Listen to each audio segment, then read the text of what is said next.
fire crackled, burned tight with stones, its glow dancing on the faces of the children. Night pressed close, thick and listening. The old woman shifted on her wooden stool, her wrapper pulled tight around her shoulder. Her eyes were cloudy but sharp.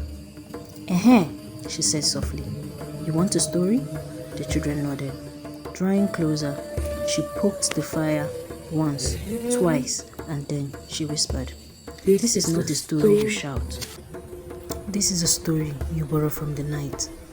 Long ago, long before your grandmothers learned to walk, there was a child called Olaedo. But Olaedo was not the way you were born.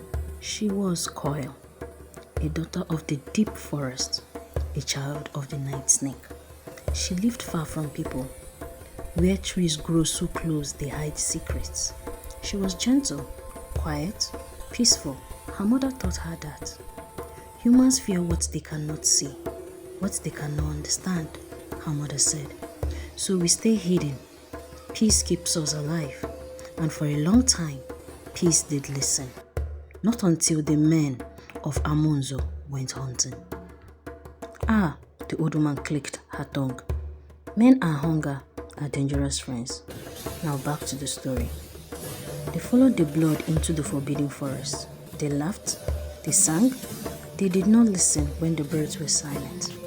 There, beneath the roots of the ancient tree, they found Olaedo's mother, coiled around her eggs, asleep. "She's a beast," they said. "She is meat," they said. They did not ask, they did not wait. They caught her, they injured her, and ended up killing her and destroying her eggs. The hunters caught her until the earth said enough. The hunters returned home smiling, but that night the forest stayed awake. At dawn, Olaedo came. She saw her mother broken, eggs crushed, eyes open, still watching the world that had failed her. Olaedo did not scream. No, serpent's daughters do not scream.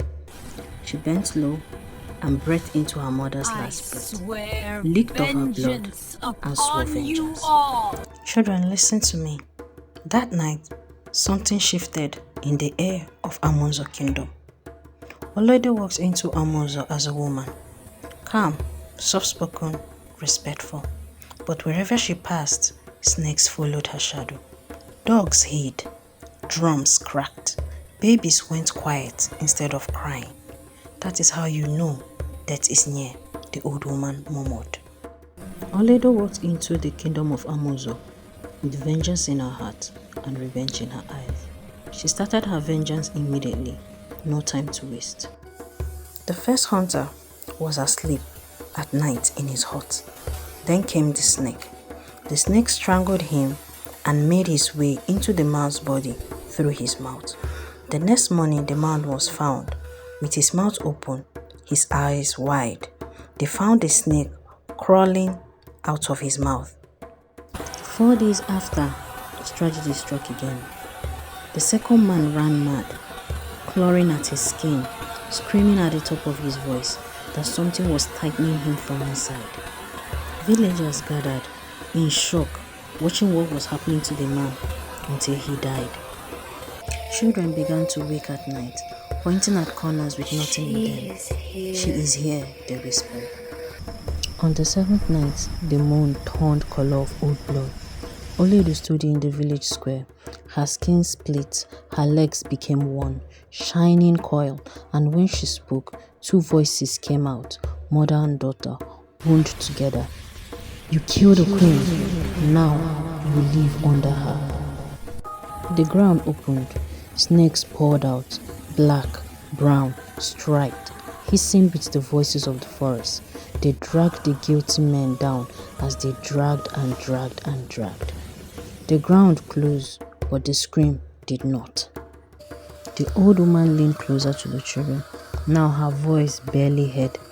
"That is why," she said, "we do not kill snakes, not in Amonzo, not anywhere the forest can hear."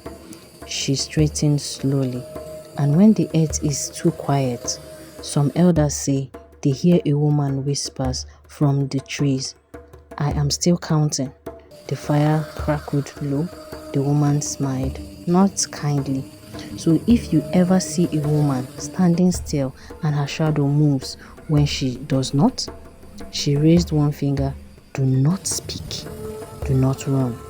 And whatever you do, the fire hissed. Do not call her name.